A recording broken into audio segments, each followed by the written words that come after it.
Hey everybody, what's going on? And welcome to Guns N' Roses Central. And we've got some Guns N' Roses news today. So as you guys know, Guns N' Roses finished their last show of this leg of the 2017 tour. They're going to take about 3 months off, and then they'll hit Europe at the end of May and then come through North America and my neck of the woods in the summertime. So that'll be nice. And then I'm sure they'll be playing Rock in Rio in late September as well.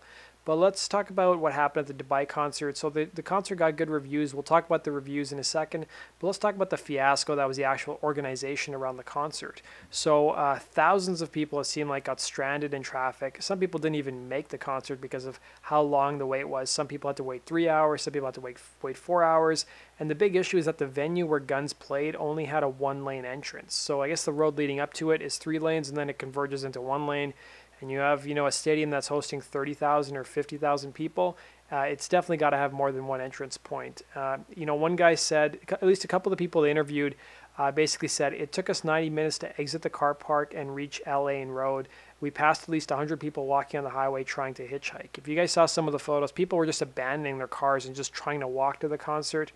And basically, what some people said that the owner of the organizers, 117 Lives, said that such events pose challenges that were often beyond their control.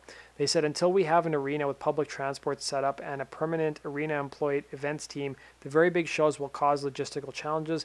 We had 1,200 staff working on the event and more than 450 security guards. They said our bus system was used well and we would have liked more taxis, but the last batch only arrived once the main outbound traffic has subsided. They said for the very big shows, we will always have traffic issues at peak times until we get a tram or metro service, or perhaps ban private car parking at the venue, an option we will discuss with the RTA. So it seems like it's more of an issue of the actual infrastructure.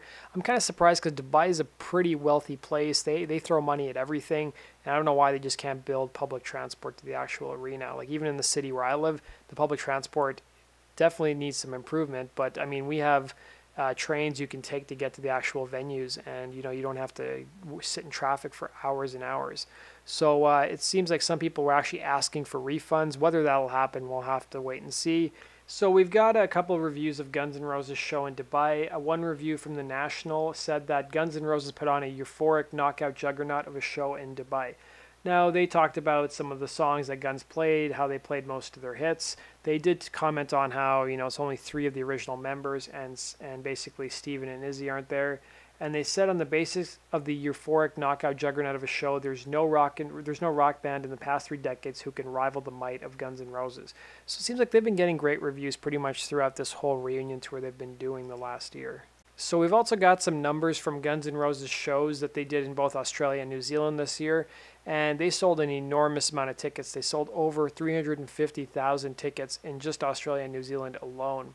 And basically, Paul Dainty, who's the CEO of TEG Dainty, said they were shocked by how many tickets the band sold. He said GNR is a huge fan base in Australia, but I would say it's now bigger than ever after this fabulous tour. Every night the band delivered its trademark sound and performance. I can't speak highly enough of their professionalism and passion. We would love to see them back again soon. So let's look at the attendance numbers per show. So as you can see, the least attended show was the first show in Wellington. It's 33,000 people at Westpac Stadium. The most attended show was the show they did in Melbourne. It was 74,000 people. I still remember that photo of the stadium, which just blew my mind how many people was in there. It sort of reminded me of Wembley Stadium to a certain point. Because maybe some of you guys from the UK can let me know, but I thought, doesn't Wembley have like 80,000 person capacity or something? So let's go on to our next piece of news. So the next piece of news we have is from the Inquisitor. This was an opinion piece that was written. It's about, I guess, Poison is reuniting, and it talks about Guns N' Roses, watch out, your old enemies Poison have returned.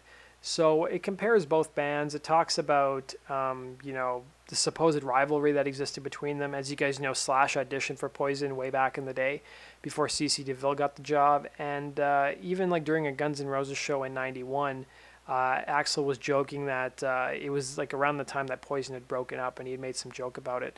But I don't really remember Poison and Guns really being at each other's throats like Nirvana and Guns, or like Vince Neil and Axl Rose. But I mean, to be fair, I like cheesy hair metal, but Poison and Guns N' Roses do not belong in the same sentence. Poison could never sell the amount of tickets that Guns have sold so far on this reunion tour. I think Poison will do very well for themselves. But if you guys want to read the entire article, I've linked to it down below. The author does say that Poison does have some advantages to Guns N' Roses when it comes to the reunion, largely due to the fact that they still have the original lineup, and what Guns N' Roses lack in solidarity that Poison actually has. So if you guys want to actually read the article, I've linked to it down below. And to be fair, Bret Michaels has been pretty nice to Axl. I mean, even when he was in AC/DC, he said that, you know, Axl sounded great and had nothing but complimentary things to say about him. And then we have somebody on the MyGNR forums created this. This is pretty awesome. This is a map of every single show that Guns N' Roses has played across the entire world. So if you guys ever wonder where Guns have played in the past, you can see it actually here. I've linked to it down below. You guys can go interact with the map and have some fun with it. Let's go on to our next piece of news. So staying with the GNR forums, somebody posted this on the forums. This is a video of Guns playing in Argentina this past November, and they actually basically put it at the right time. So you just have to hit click play and you'll see what the guy's talking about. So basically it's right after they play Out to Get Me. Steven wanted to continue with My Michelle, but you can see that they turned the drums off. Like they turned the lights off on the drums, and then they basically go into their instrumental. I think it was Wish You Were Here by Pink Floyd. And you can see it there at the 1 hour 45 minute mark and 33 seconds. If you click the play button, you can check it out. Steven did allude to this when he was doing his interviews this past couple weeks, that how he tried to play the next song and they basically turned everything off on him. So I think that really sucks. You know, I was hoping that Steven would get to play more than just one song, and you know, I wish he played more than 2 songs, but maybe in the future he will. Let's talk about Guns N' Roses' social media. So their Twitter page basically thanked all the countries that Guns had played at for this section of the 2017 tour. And then Melissa Reese's birthday was this past week. And this is a photo that she tweeted out. So that basically does it for today's news, guys. Please like the video if you enjoyed what you saw. And please go follow me on Facebook and Twitter. The links to my social media pages are down below in the description box.